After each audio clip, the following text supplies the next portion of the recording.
আসসালামু আলাইকুম। আমাদের আজকের আলোচনার টপিক হচ্ছে গ্যাস্ট্রিক ক্যান্সার। গ্যাস্ট্রিক ক্যান্সারের 90% হচ্ছে গ্যাস্ট্রিক অ্যাডিনোকার্সিনোমা এবং আমরা আজকে সেটা নিয়েই মেনলি আলাপ করব। এটার দুইটা ভেরিয়েন্ট আছে, একটা হচ্ছে ইন্টেস্টাইনাল ভেরিয়েন্ট আর একটা হচ্ছে ডিফিউজ বা ইনফিলট্রেটিভ ভেরিয়েন্ট। ইন্টেস্টাইনাল ভেরিয়েন্টটা অনেকটা ইসের মতো, আমাদের পেপটিক আলসার ডিজিজের মতো, এবং এইটা লেজার কার্ভেচারে বেশি পাওয়া যায় এবং এটা ইন্টেস্টাইনাল মেটাপ্লেশিয়া থেকে ডেভেলপ করে associated with H Lori or autoimmune gastritis.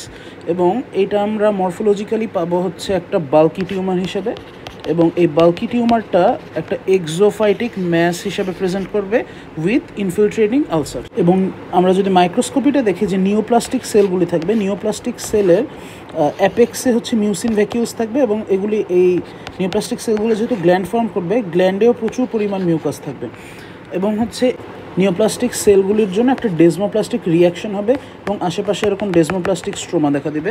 এই ছবিতে এটাই দেখা যাচ্ছে যে এখানে ডেজমোপ্লাস্টিক স্ট্রোমা আছে এবং স্ট্রোমাকে ইনফিলট্রেট করে আছে এরকম কলামনার সেল অনেকগুলি। এইগুলি হচ্ছে কলামনার সেল দিয়েই তৈরি এবং এরাই আলটিমেটলি গ্ল্যান্ডগুলি আর কি ফর্ম করবে। On the other hand diffuse যে ভেরিয়েন্টটা, এক্ষেত্রে দেখা যায় হচ্ছে মরফোলজিক্যালি কোনো মাস ফর্মেশন হয় না, এখানে এরকম লস অফ রুগোসিটি দেখা যায়। এখানে রুগোজ আমরা একটা পার্ট দেখছি, বাট এইসব জায়গাটা ক্যান্সারাস, এখানে লস অফ রুগোসিটি প্লাস ডেজমোপ্লাস্টিক রিয়াকশনের জন্য এই জায়গাটা থিকেন্ড হয়ে একটা লার্জ এরিয়া জুড়ে লেদারি একটা স্ট্রং অ্যাপিয়ারেন্স দেয়, যেটাকে লেদার বটল অ্যাপিয়ারেন্স বলে। এখানে আমি লিখছি লেদার বটল অ্যাপিয়ারেন্স, যেটাকে বলা হয় হচ্ছে লিনাইটেস প্লাস্টিকা। এটা একটা ক্যারেক্টারিস্টিক মরফোলজিক্যাল ফাইন্ডিং। আর মাইক্রোস্কোপিক্যালি এখানে হচ্ছে ই ক্যাডহেরিন নামের অ্যাডহেসিভ প্রোটিনগুলি লস্ট হয়, এজন্য হচ্ছে এরা কোনো গ্ল্যান্ড ফর্ম করে না। এখানে এরকম ক্লাস্টার অফ সেলস আকারে থাকে এবং এরা যেহেতু গ্ল্যান্ড ফর্ম করে না, মিউসিন এরা সিক্রেশনও করে না, এই মিউসিন ভ্যাকিউলগুলো এরকম বড় হয়ে হয়ে হয়ে একসময় বিশাল একটা স্ট্রাকচার ফর্ম করে। দেখা যায় যে নিউক্লিয়াসটা এরকম পেরিফেরিতে আছে আর পুরো জায়গাটা জুড়ে এরকম মিউসিন ভ্যাকিউল, এবং এইটাকে বলা হয় হচ্ছে সিগনেট রিং অ্যাপিয়ারেন্স। তো ডিফিউজ যে ভেরিয়েন্টটা, ডিফিউজ ভেরিয়েন্ট নিয়ে যদি দুইটা কোয়েশ্চেন করা হয়, সেটা হচ্ছে মরফোলজিতে আমরা কী পাবো এসে গ্রস অ্যাপিয়ারেন্সে, সেখানে আমরা বলবো লাইনাইটিস প্লাস্টিকা ডিউ টু ডেজমোপ্লাস্টিক রিয়াকশন। আর হচ্ছে আমাদের মাইক্রোস্কোপিক্যালি সিগনেট রিং অ্যাপিয়ারেন্স পাবো, যেটা হচ্ছে মিউসিন ভ্যাকিউলের জন্য। স্পেসিফিক রিস্ক ফ্যাক্টর নিয়ে যদি আমি বলি, ইন্টেস্টাইনাল ভেরিয়েন্টের আইডেন্টিফাই করা গেলেও ডিফিউজ ভেরিয়েন্টে খুব একটা দেখা যায়নি এক্সেপ্ট ফর জিন। যেহেতু আমরা জানি যে ডিফিউজ ভেরিয়েন্টে ই ক্যাডহেরিন লস হয়, সো ই ক্যাডহেরিনের জন্য যে জিনটা কোড করা হয় CDH1, এটা অলমোস্ট ম্যাক্সিমাম কেসেই লস হয়। 50% কেসে একদম টোটাল লস অফ ফাংশন দেখা যায় এবং অলমোস্ট 50% কেসে গ্রেটলি রিডিউস থাকে। সো এটা স্ট্রং অ্যাসোসিয়েশন বোঝাই যাচ্ছে।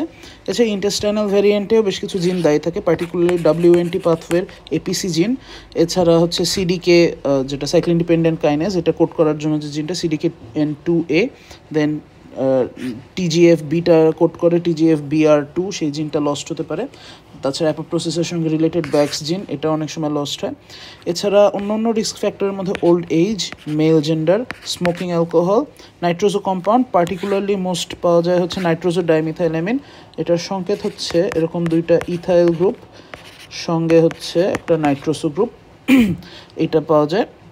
এবং পার্টিকুলারলি এটা স্মোকড ফুডে পাওয়া যায়, পার্টিকুলারলি বেকন বা সসেজেস যেগুলো আছে এইসব ফুডে আর কি পাওয়া যায়, বা সল্টেও আবার বেনজিপাইরিনে আছে, এগুলি হচ্ছে ক্যান্সারের সঙ্গে দায়ী মনে করা হয়। আর এ টাইপ ব্লাড গ্রুপ, এটা অনেক ক্ষেত্রে অ্যাসোসিয়েটেড বলা হয়। তো এইগুলি হচ্ছে বেসিক্যালি রিস্ক ফ্যাক্টর। আসা যাক ক্লিনিক্যাল ফিচার্সে, আর্লি ডিজিজটা ম্যাক্সিমাম কেসে অ্যাসিম্পটোমেটিক এবং অ্যাডভান্স ডিজিজেই মেনলি প্রেজেন্ট করে, এমনকি মেটাস্টেসিস ছাড়া প্রেজেন্ট করে এরকম কেস কম। এবং মেজর যে ফিচারটা পাওয়া যায় সেটা হচ্ছে প্যালপেবল এপিগ্যাস্ট্রিক ম্যাস। 2/3 কেসেসে ওয়েট লস পাওয়া যায়, 50% কেসেসে আলসার লাইক পেইন থাকে, 33% কেসেসে হচ্ছে অ্যানোরেক্সিয়া নজিয়া থাকে, ভমিটিংও থাকতে পারে যদি গ্যাস্ট্রিক আউটলেট অবস্ট্রাকশন হয়। দেন আর্লি স্যাচিয়েটি, ডিসপেপসিয়া, মেলেনা হেমাটোমেসিস এগুলিও থাকে, যদি এটা লেস কমন সিমটম। তাছাড়া ইন্টারেস্টিংলি ডিসফেজিয়া থাকতে পারে যদি ইসোফেজিও কার্ডিয়াক যে জাংশনটা, গ্যাস্ট্রিক জাংশন, সেই জায়গায় যদি হয় টিউমার। এবং এটা স্পেশালি আমি ইম্পর্টেন্স দিয়েছি কারণ এটা একটা আনলাইকলি ফিচার, কিন্তু এটা আমরা এক্সক্লুড করতে পারি না যে গ্যাস্ট্রিক ক্যান্সার হয় নাই। আর ইনফ্যাক্ট ইসোফেজিয়াল কার্ডিয়াক জাংশনের টিউমারগুলো আজকাল অনেক বেশি বেড়ে যাচ্ছে, কারণ গ্যাস্ট্রিক ইসোফেজিয়াল রিফ্লাক্স এবং হচ্ছে এটা থেকে হওয়া ব্যারেটস ইসোফেগাস যেটা, এটা থেকে অনেক বেশি আজকাল কার্সিনোমা ডেভেলপ করছে স্টোমাকে, পার্টিকুলারলি ওবেসিটির জন্য।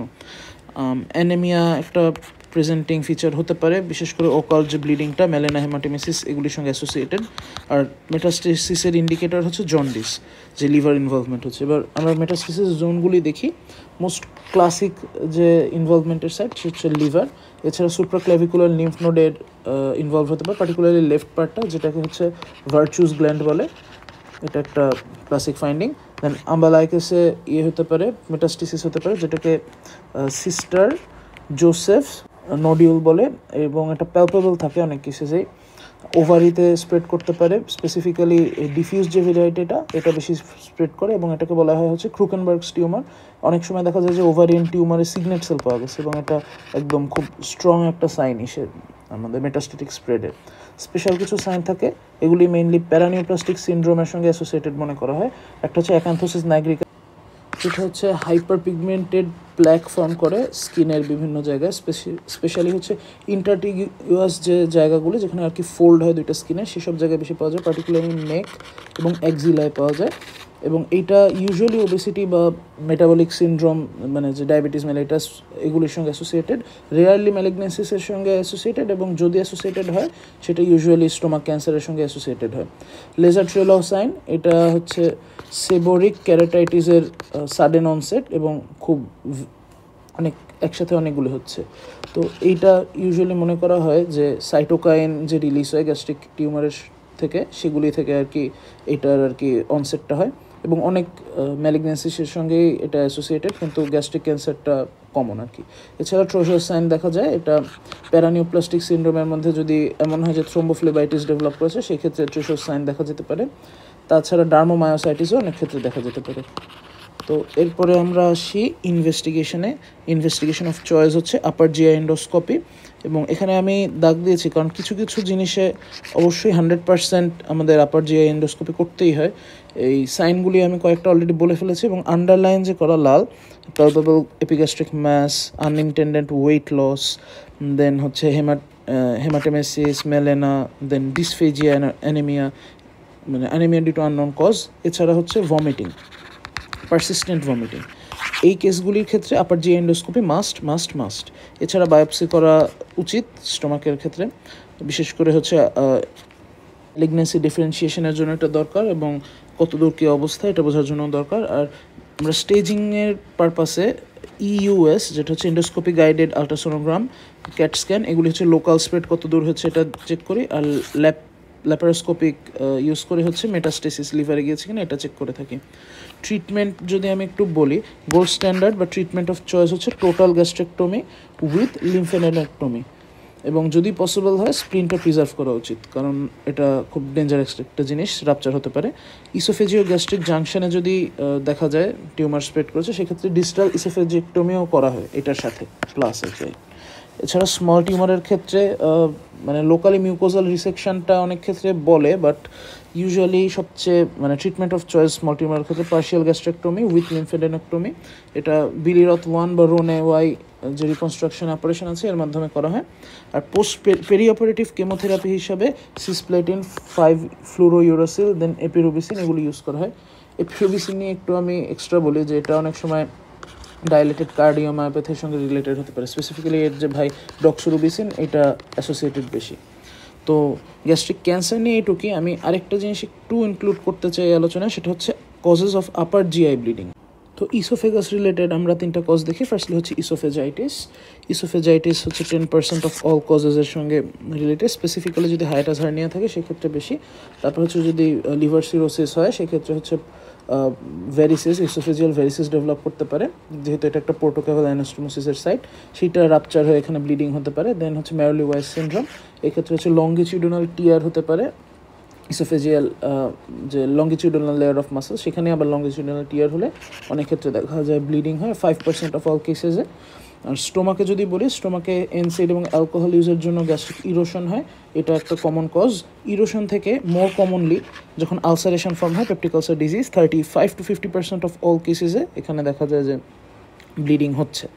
তাছাড়া লেস কমন কজেসের মধ্যে হচ্ছে ভাস্কুলার ম্যালফরমেশন, দেন হচ্ছে এওরটিক গ্রাফট হয়ে যদি এওরটোডিউডিনাল ফিস্টুলা ফরমেশন হয়, তাছাড়া যদি ক্যান্সার হয় স্টোমাক অর ইসোফেগাস, যেটা আমরা একটু আগেই দেখলাম যে লেস কমন কজ ইসের স্টোমাক অর ইসের ক্যান্সারে মিসিস হওয়া। তো এইসব কেসেসেও দেখা যায় যে ব্লিডিং হয়। এখন ব্লিডিংয়ের সাইট একটা আমি বলতে চাই যে কোথা থেকে কোথা পর্যন্ত ব্লিডিং হলে আমরা ইউজুয়ালি কনসিডার করি যে আসলে এটা আপার জিআই ব্লিডিং। এটা হচ্ছে লিগামেন্ট অফ ট্রিটস নামে একটা লিগামেন্ট আছে, এটা এইসব এরিয়ায় অ্যারাইজ করে, মানে ইউজুয়ালি ডিউডোনোজেনাল ফ্লেকচার এসব এরিয়ায় অ্যারাইজ করে, দেন এটা ফার্স্ট অ্যান্ড সেকেন্ড লাম্বার যে ভার্টিব্রা পিছনে আছে এইসব এরিয়ায় গিয়ে এটা বাইন্ড করে। তো এইভাবে এটা সাসপেন্ড করে রাখে এবং এই লিগামেন্টের প্রক্সিমালি হচ্ছে আপার জিআই ব্লিডিং হয় এবং এই লিগামেন্টের ডিস্টালি লোয়ার জিআই ব্লিডিং হয় বলে মনে করা হয়। তো this concludes hour discussion on and upper GI bleeding.